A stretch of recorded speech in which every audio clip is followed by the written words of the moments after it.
Yeah, but people got to grow up, man, with the whole scared of volatility. No, I'm serious. When you go to the doctor, and they're checking your heart and your heart looks like a flat line, what does that mean? What if it's slightly going up? That means you're dead.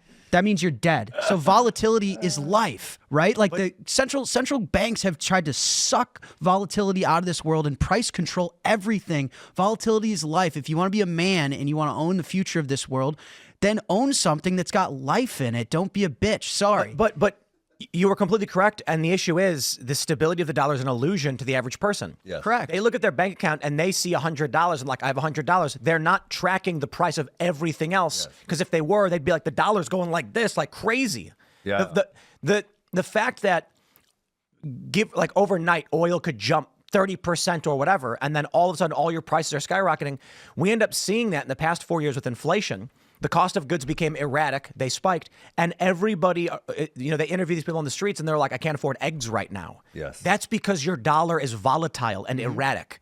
Eggs are eggs. The labor required to make an egg stays the same the whole time. In fact, an egg is substantially more stable than a dollar. So I got, but it is true. I got chickens outside. And the chickens, we can feed them only bugs if we wanted. We can do a total natural chicken farm. You'll get less eggs. But then you put the wood in the ground. In the morning, you lift it up. The bugs run around. The chickens eat them all. The chickens will also eat grass, and they'll find food. And then that egg emerges. And I have an egg. I know how much labor I need to get that egg. That egg is stable. The dollar is not. You go to the grocery store and eggs cost 20% more. It's because your dollar has become worth less. The chicken egg is the same thing as it always was.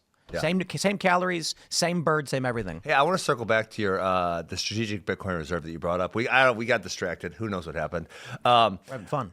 We are having fun. I thought RFK actually laid out a better one. So the Trump and RFK both spoke at the Bitcoin conference in Nashville this past July. And, Trump, he's Trump, and he laid out, he said a lot of positive, big words, and, made people feel good. But RFK was the one that really clearly laid it out, and hopefully that's the one they follow. And his plan was to, I believe, get 1 million Bitcoin over a 5-year period, 200,000 per year.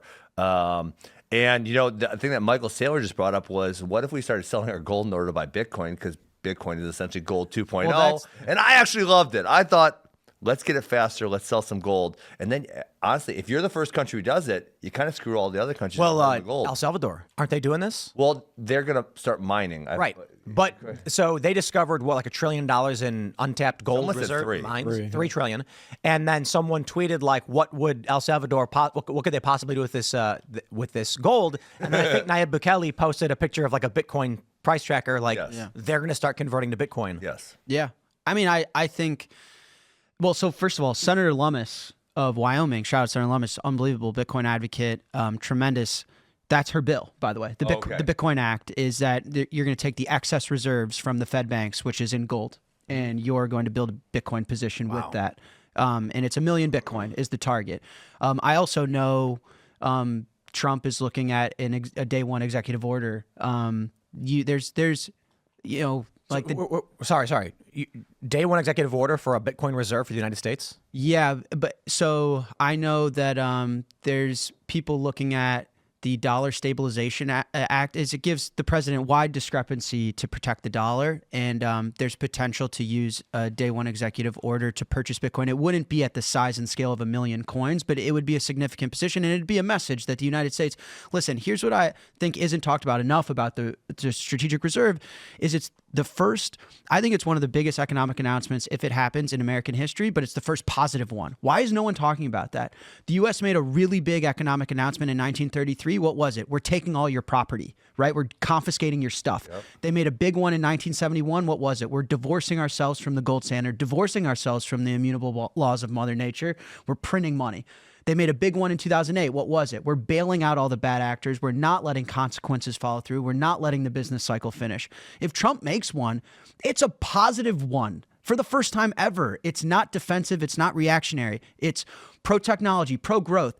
Governments own 2% of the supply of this thing. Who owns the rest? The public. It's something that acts in the best interest of the people. So to me, if he does an executive order on day one, no matter the size, the magnitude of a positive economic announcement out of this country for the first time in 100 years that acts in the best interest of the public, where the public owns it. The public was first before Wall Street, right?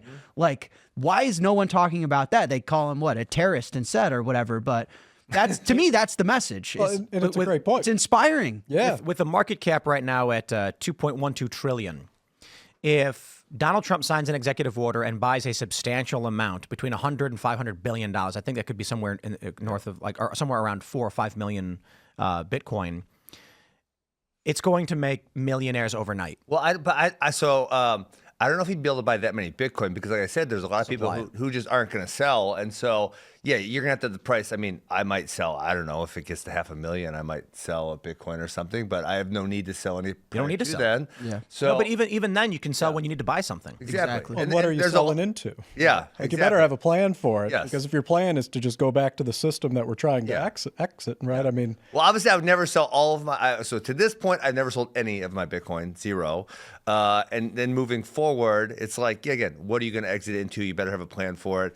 And I would never ever sell all of my Bitcoin. That's totally insane, right? It's just better. Mm-hmm. But I think there's a lot of people like me, or say like a Michael Saylor or an ETF, like they're just not going to sell. So I don't know what the price. If Trump wants to buy that much, I don't know what the price would go to, but it's going to be something. Insane. It's going to be totally insane. I think Millionaires overnight. 250,000 to $1 million per Bitcoin within calendar year 25 has been my prediction for. Wait, 250 million? 250,000 to 1 million in this range. And it's highly dependent. Like Trump's executive order purchase, if it happens, wouldn't be at the size and scale of 1 million Bitcoin. He wouldn't be allowed to do that, but it'd still be significant.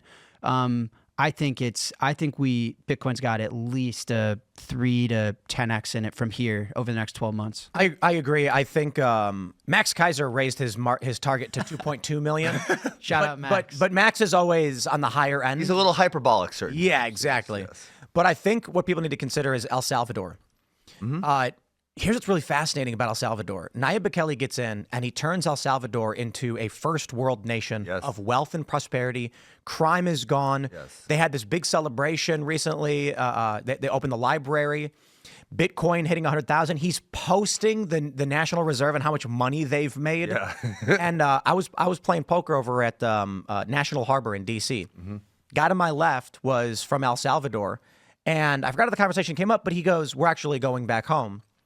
Someone asked him, like, where you from? And he's like, El Salvador. He's like, but actually, we're leaving. We moved here to get away from the crime, but it's so nice now we want to go home. And I was like, whoa. Thanks for watching this clip from the Culture War podcast. We're live every Friday, 10 a.m. to noon, so subscribe and come hang out.